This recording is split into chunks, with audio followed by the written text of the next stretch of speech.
शिक्षा व्यवस्था को स्वदेशी बनाना चाहते हैं। अभी जो शिक्षा हम लेते हैं वो मैकॉले की है। मैकॉले ने जो पाठ्यक्रम तय किया वही हम पढ़ते हैं, और दुर्भाग्य से मैकॉले जो पाठ्यक्रम हमको दे गया वो इतना रद्दी और बेकार का है जो जिंदगी में कभी काम नहीं आता। हम पढ़ते हैं, रटते हैं, कक्षा में जाकर उल्टी करते हैं। कॉपी पे लिखना माने उल्टी करना। 100 में से 96 नंबर ले आते हैं। अब उसका शहद लगा के चाटें तो क्या निकलता है उसमें से? 96 नंबर। जिंदगी में काम नहीं आती वो शिक्षा। मैं मेरा उदाहरण देता हूं, सालों साल मैंने पढ़ाई की, मेरा जीवन खराब किया। मैं नहीं पढ़ता तो बहुत अच्छा होता। जितने साल मैंने पढ़ाई की, जितना पैसा मेरे माता पिता ने मेरी पढ़ाई पे खर्च किया, जितना पैसा मेरे ट्यूशन पे मेरे माता पिता ने खर्च किया, अगर मैं पढ़ने नहीं जाता वो सब पैसा बचता और मैं उससे कोई धंधा और व्यापार करता तो करोड़पति होता। क्या पढ़ाई हुई है मेरी? मैंने बचपन में पढ़ा x + y² = x² + 2xy + y², x - y² = x² - 2xy + y²। अब मेरे समझ में नहीं आता कि करूं क्या इसका मैं मेरी जिंदगी में।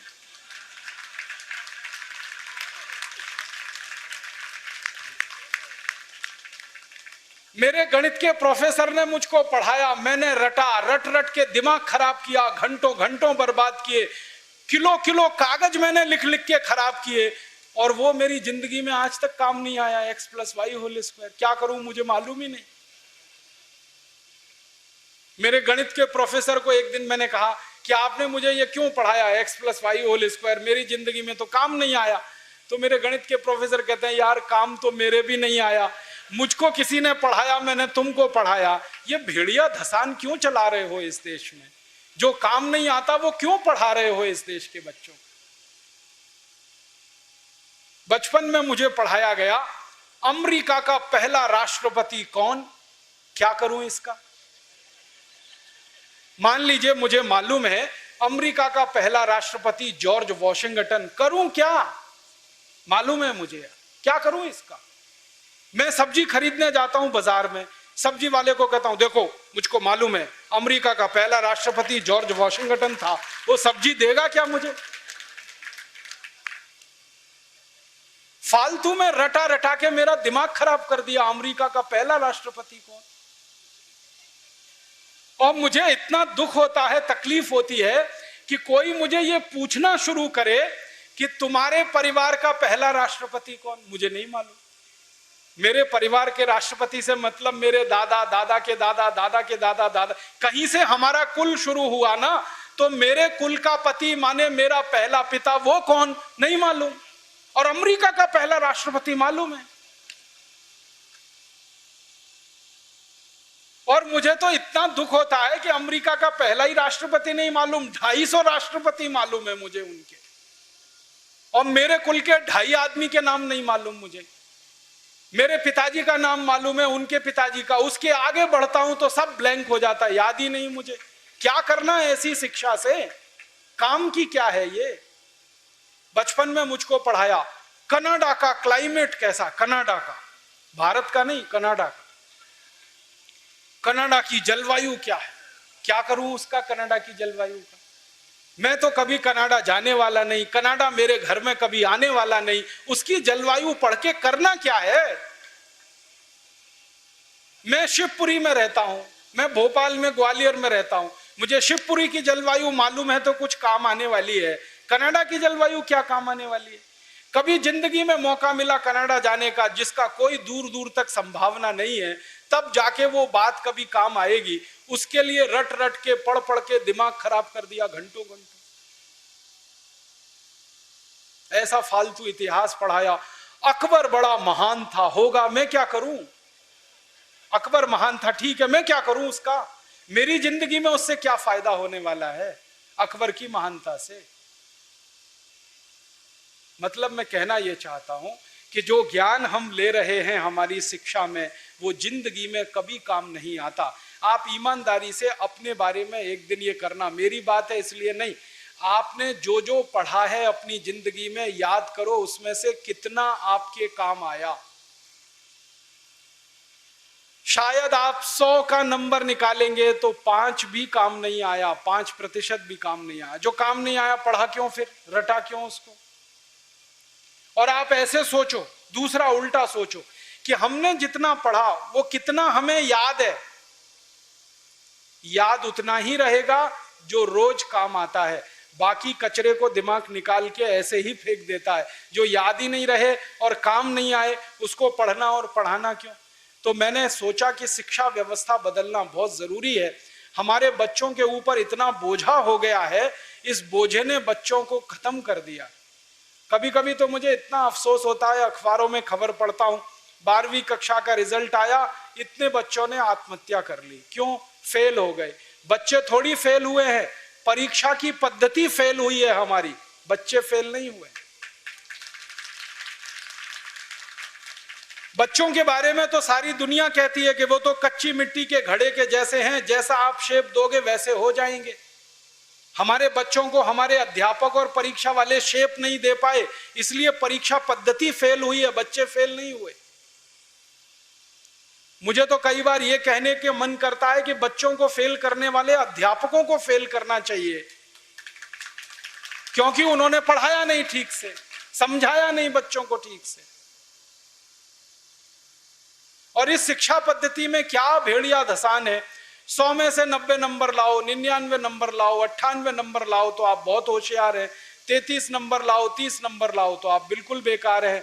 न्यूटन को तो जिंदगी में कभी भी 30 से ज्यादा नंबर आए नहीं, बेकार है न्यूटन, वो तो सारी दुनिया में पूजा जाता है।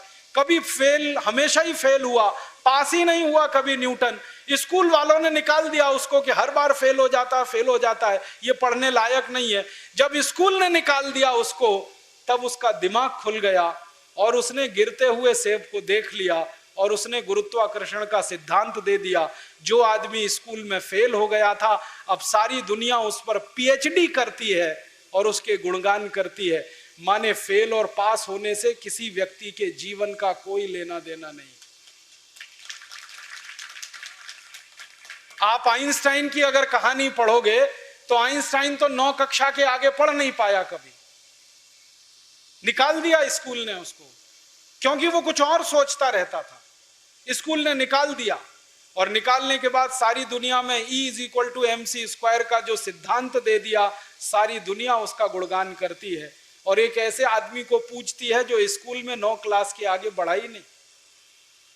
मतलब मैं कहना चाहता हूं, 9 पढ़ जाए, 10 पढ़ जाए, 12 पढ़ जाए, 16 पढ़ जाए, इससे कुछ लेना देना नहीं। ज्ञान जो है ना, डिग्रियों से नहीं तौला जाता। ज्ञान अलग चीज है, डिग्रियां बिल्कुल अलग चीज है। मैं तो इसी देश की कहानी देखता हूं। धीरूभाई अंबानी 9 क्लास फेल हो गया, पेट्रोल पंप पे नौकरी करना शुरू किया और रिलायंस नाम का एक एम्पायर खड़ा कर दिया जो सारी दुनिया में 4.5 लाख करोड़ का है। 9 क्लास फेल आदमी 4.5 लाख करोड़ का एम्पायर खड़ा करके छोड़ गया। इसका माने ज्ञान का डिग्री से कोई संबंध नहीं है। घनश्याम दास बिरला 4 क्लास पढ़े, स्कूल और गांव छोड़कर निकल गए, लोटा लेकर कलकत्ता पहुंच गए और इतना बड़ा खानदान बना दिया, बिरला एम्पायर, जो आज लाखों करोड़ का है। 4 क्लास पास आदमी ने किया। बिरला जी कहा करते थे कि क्लास पास करना कोई महत्व की बात नहीं है जीवन की तुलना में। तो हम जीवन को जीने वाली शिक्षा हमारे विद्यार्थियों को दें, ऐसी शिक्षा व्यवस्था हम बनाएं जिसमें डिग्री का महत्व ना हो, ज्ञान का महत्व हो, परीक्षा का महत्व ना हो, सीखने का महत्व हो। पढ़ाने का महत्व नहीं हो, सिखाने का महत्व हो। अध्यापक भी सीखें, विद्यार्थी भी सीखें, दोनों सीखने की प्रक्रिया में आगे बढ़ें। ऐसी एक शिक्षा व्यवस्था हम बनाना चाहते हैं और ये पूरी शिक्षा व्यवस्था मातृभाषा पर आधारित होगी, ये अंग्रेजी पर आधारित नहीं होगी। अंग्रेज आए तो अंग्रेजी आई, अंग्रेज गए तो अंग्रेजी चली जानी चाहिए थी। क्यों हमने रख लिया इस अंग्रेजी को? अंग्रेजी में पढ़ाते हैं अपने बच्चों को, मार मार के सिखाते हैं, बच्चे बेचारे अक्सर उसमें फेल हो जाते हैं। हिंदुस्तान के बच्चे गणित में पास होते हैं, भौतिकी में पास होते हैं, रसायन में पास होते हैं, अंग्रेजी में फेल हो जाते हैं। होना ही चाहिए उनको अंग्रेजी में फेल, क्योंकि अंग्रेजी विदेशी भाषा है। मुझे आप एक अंग्रेज बताइए और दिखाइए जो हिंदी में पास हो जाए।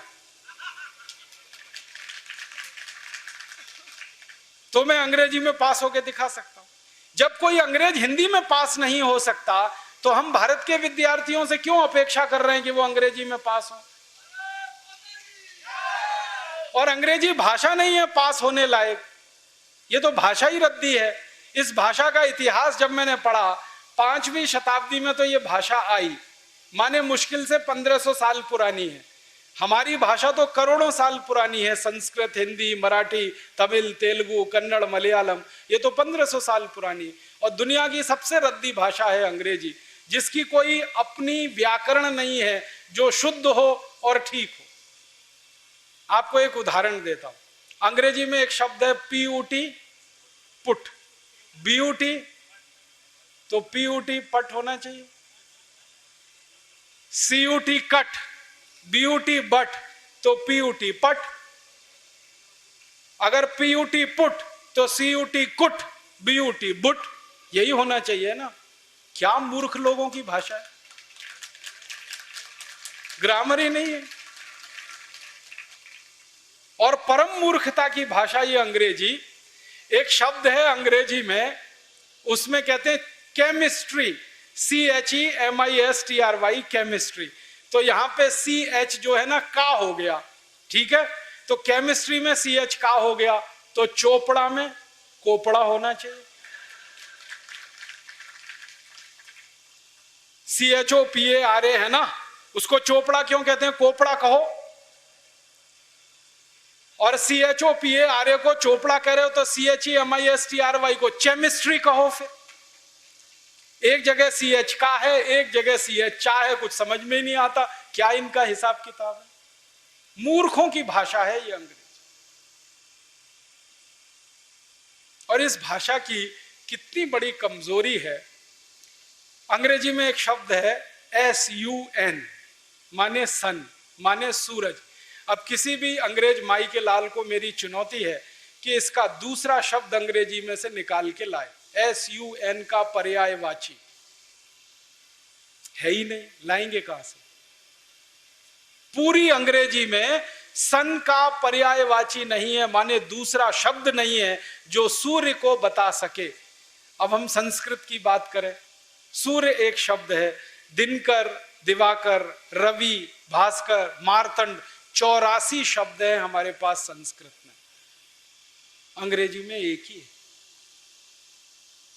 एक शब्द है अंग्रेजी में मून, एक ही है, चंद्रमा।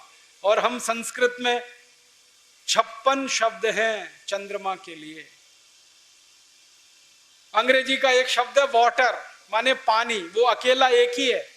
वो नदी का पानी हो या नाले का, कुएं का हो या तालाब का, सब पानी वाटर है। और यहां भारत में हर पानी के लिए अलग शब्द है। बारिश का पानी अलग, समुद्र का पानी अलग, नदी का पानी अलग, तालाब का अलग, सरोवर का अलग, नाले का पानी अलग, कीचड़ का पानी अलग, सब पानी के लिए अलग अलग शब्द है। अंग्रेजी में एक ही है, वाटर। बहुत गरीब भाषा है अंग्रेजी, शब्द ही नहीं है उनके पास। कितने गरीब हैं, चाचा भी अंकल, मामा भी अंकल, मौसा भी अंकल, फूफा भी अंकल, फूफा का फूफा भी अंकल, मौसा का मौसा भी अंकल, कोई शब्द ही नहीं है अंकल के अलावा।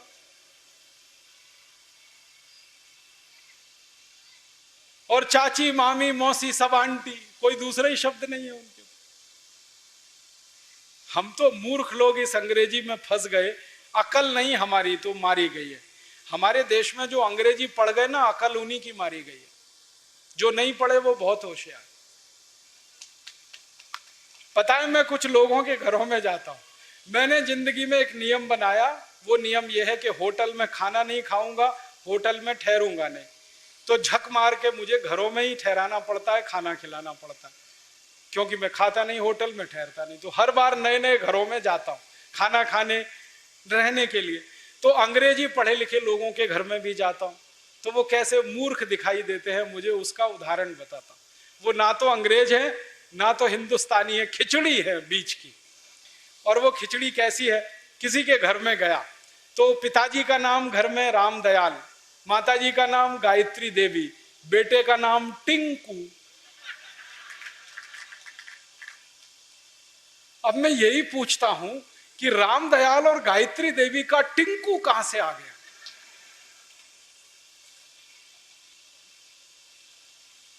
फिर मैं उनको पूछता हूं आपको मालूम है टिंकू का अर्थ क्या है? उनको नहीं मालूम। नाम रख लिया बच्चे का टिंकू, अर्थ नहीं मालूम। ऐसे मूर्ख लोग, अर्थ मालूम नहीं, नाम रख लिया टिंकू टिंकू टिंकू। फिर डिक्शनरी खोल के दिखाता हूं उनको। अंग्रेजों की सबसे पुरानी डिक्शनरी है वेबस्टर डिक्शनरी। उसमें टिंकू का अर्थ है आवारा लड़का।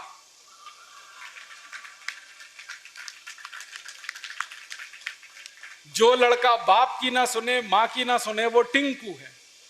और हम क्या कर रहे हैं पढ़े लिखे मूर्ख लोग, आज्ञाकारी लड़के को टिंकू टिंकू टिंकू बोल बोल के आवारा बनाने की तैयारी कर। ऐसे अंग्रेजी मूर्खों के घरों में जब मैं जाता हूं तो ऐसे ही नाम मिलते हैं, बबली, डबली, डब्लू, बबलू। क्या मतलब है डब्लू, बबलू, बबली, डबली? डिम्पल, ट्विंकल, कुछ मतलब ही नहीं। कुछ भारत में नाम की कमी हो गई है क्या? और इससे भी बड़ी बड़ी मूर्खताएं मैं देखता हूं। कोई अधकचरे हिंदुस्तानी, माने आधा अंग्रेज आधा हिंदुस्तानी के घर में जाऊं तो इंप्रेशन जमाने के लिए, माने रौब जमाने के लिए अंग्रेजी झाड़ेगा। हाँ, भले गलत सलत, लेकिन झाड़ेगा जरूर, रौब पड़े उसके ऊपर। वो क्या कहेगा? हिंदी में भी बोल सकता है, वो बात नहीं बोलेगा। वो कहेगा oh Rajiv Dixit, she is my Mrs. तो मैं पूछता हूं really she is your Mrs? क्योंकि उसको मिसेस का अर्थ नहीं मालूम। मिसेस का अर्थ जानते हैं क्या है? हर देश की अपनी सभ्यता, अपनी संस्कृति होती है, तो उसमें से निकले हुए शब्द की भी अपने इतिहास और संस्कृति की व्यवस्था होती है। इंग्लैंड की सभ्यता कैसी है मालूम है? इंग्लैंड की सभ्यता में एक सबसे खराब बात है जो आपको कभी पसंद नहीं आएगी, कि वहां एक स्त्री और एक पुरुष जिंदगी भर साथ कभी भी नहीं रहते, बदलते रहते हैं। जैसे हम कपड़े बदलते हैं ना, वैसे वो एक दूसरे को बदलते रहते हैं। एक पुरुष की 20 स्त्रियां हो सकती हैं, एक स्त्री के 20 पुरुष हो सकते हैं। मेरे कई दोस्त हैं इंग्लैंड और यूरोप में जिनकी 40-40 शादियां हुई हैं, 41वीं करने को तैयार। ये उनके यहां चलता रहता। इसको उनकी भाषा में कहते हैं एक्स्ट्रा मैरिटल अफेयर्स, पर स्त्री गमन पर पुरुष गमन। तो एक पुरुष कई स्त्रियों से संबंध रखता है, एक स्त्री कई पुरुषों से संबंध रखती है। तो पत्नी को छोड़कर जितनी स्त्रियों से संबंध रखने वाले होते हैं वो सब मिसेज में जाते हैं। माने मिसेज का अर्थ है धर्म पत्नी को छोड़कर कोई भी महिला जिसके साथ आप बिस्तर में रात को सोएं, वो मिसेज होती है, पत्नी को छोड़कर। अब यहां धर्म पत्नी को मिसेज बनाने में लगे हुए हैं मूर्खों के मूर्ख, पता नहीं कहां से पैदा हुए। मिस्टर का मतलब उल्टा है, पति को छोड़कर कोई भी पुरुष जिसके साथ आप रात बिताएं वो मिस्टर होता है। यहां पति को मिस्टर बनाने में लगे हुए। छोड़िए इन अंग्रेजी शब्दों को, इनमें कुछ दम नहीं। और एक तो सबसे खराब अंग्रेजी शब्द है, पता नहीं लोग बोलते कैसे हैं उसको, मैडम। आप जानते हैं मैडम कौन होता है यूरोप में? अंग्रेजों की संस्कृति में जहां पर पर स्त्री गमन होगा वहां वैश्यावृत्ति होने वाली है कि नहीं? पर स्त्री गमन, पर पुरुष गमन, वैश्यावृत्ति चरम पर होगी। तो वैश्याएं जो अपने कोठों को चलाती हैं, अपने वैश्यावृत्ति के काम में लगी हुई वैश्याओं की जो प्रमुख वैश्या होती है उसको मैडम कहते हैं।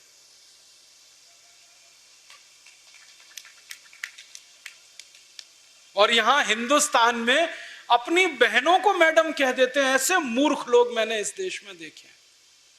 अपनी धर्मपत्नी को मैडम कहने में शर्म नहीं आती, ओ मैडम इधर आओ। और वो धर्मपत्नी को भी शर्म नहीं आती मैडम कहलवाने में, वो भी कहती है मैडम कहो मुझको। जान तो लो कि मैडम होती कौन है, फिर कहलवाओ। अपने भारत में कितने सुंदर सुंदर शब्द हैं। श्रीमती, श्री माने लक्ष्मी, मति माने बुद्धि, बुद्धि माने सरस्वती लक्ष्मी। तो जहां सरस्वती लक्ष्मी एक साथ निवास करे वो श्रीमती, उसको हमने मिसेस बना दिया। ये मूर्खाधिपति हमारे देश में अंग्रेजी पढ़े लिखे, इन्होंने बड़ा सत्यानाश किया, बेड़ा गर्क किया इस देश का। इस अंग्रेजी भाषा ने किया, फिर इन्होंने और ज्यादा किया। मेरा आपसे हाथ जोड़कर निवेदन है, इस अंग्रेजी भाषा में मत फंसिए, कुछ इसमें रखा नहीं है, दम नहीं है। कभी कभी तो मैं लोगों के घरों में जाता हूँ, इतना गुस्सा आता है मुझे। कभी कभी अंग्रेजी पढ़े लिखे लोगों के घर में जाता हूँ तो छोटे छोटे बच्चे होते हैं ना, उनको उनके माता पिता कहते हैं, देख बेटा अंकल आए हैं, जरा पोएम तो सुना। मैं कहता हूँ भाई मैं अंकल नहीं हूं, मुझे या तो मामा बना लो या चाचा बना लो, दोनों में ही आपका फायदा है, मेरा भी फायदा है। मामा बनो तो भी फायदा, चाचा बनो तो भी फायदा, अंकल में तो कुछ रखा नहीं है। फिर उनके माता पिता को कहता हूं, ये आप इनको पोएम क्यों सुनवाते हैं, कविता सुनवाओ ना। तो उनको पोएम और कविता का अर्थ ही पता नहीं है, पोएम अलग है, कविता अलग है। अब वो बच्चे चालू हो जाते हैं टेप रिकॉर्डर की तरह से और पोएम सुनाते हैं मुझको, rain rain go away come again another day little baby wants to play. अब मैं बच्चे को पूछता हूं, तुमको मालूम है इसका अर्थ क्या है? नहीं मालूम। किसने सिखाया? मम्मा ने सिखाया। मम्मा को पूछा, आपको अर्थ मालूम है रेन रेन गो अवे? नहीं मालूम। किसने बताया? टीचर ने बताया। टीचर को पूछो, उनको भी अर्थ नहीं मालूम। तो रटाया क्यों फिर बच्चे को? अर्थ ही नहीं पता। फिर बच्चों को मैं बताता हूं, देखो इसका अर्थ ये है, बारिश बारिश तुम चली जाओ, मत आओ क्योंकि मुझे खेलना है। माने छोटे बच्चे को खेलना है, इसलिए वो बारिश को कह रहा है, बारिश बारिश तुम चली जाओ, यहां मत आओ क्योंकि मुझे खेलना है। अब ये बच्चे कविता गा रहे हैं, बारिश बारिश तुम चली जाओ, यहां मत आओ, मुझे खेलना है, और ये ईश्वर से प्रार्थना के रूप में कविता है। करोड़ों बच्चों ने ये कविता गाई और ईश्वर ने सुन ली तो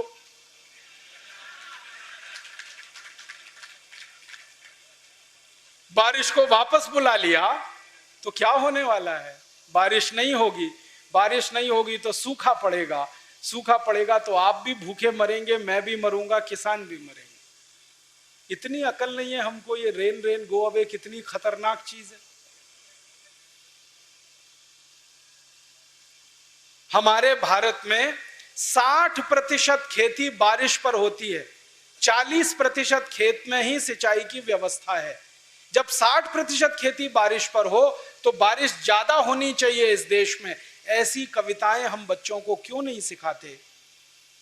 लेकिन वो कविताएं मातृभाषा में हो सकती हैं, अंग्रेजी में नहीं हो सकती। दोस्तों आज की वीडियो में बस इतना ही। अगर वीडियो अच्छी लगी तो इसे लाइक करें, अपने दोस्तों के साथ या फेसबुक व्हाट्सएप पर ज़रूर शेयर करें, और अगर अभी तक चैनल को सब्सक्राइब नहीं किया है तो अब कर लीजिए और घंटी को भी दबा दीजिए ताकि आगे आने वाली वीडियोज आप तक पहुंचती रहे। यह बिल्कुल फ्री हैं। जल्द ही आपके लिए एक नई वीडियो लेकर आएंगे, तब तक के लिए धन्यवाद।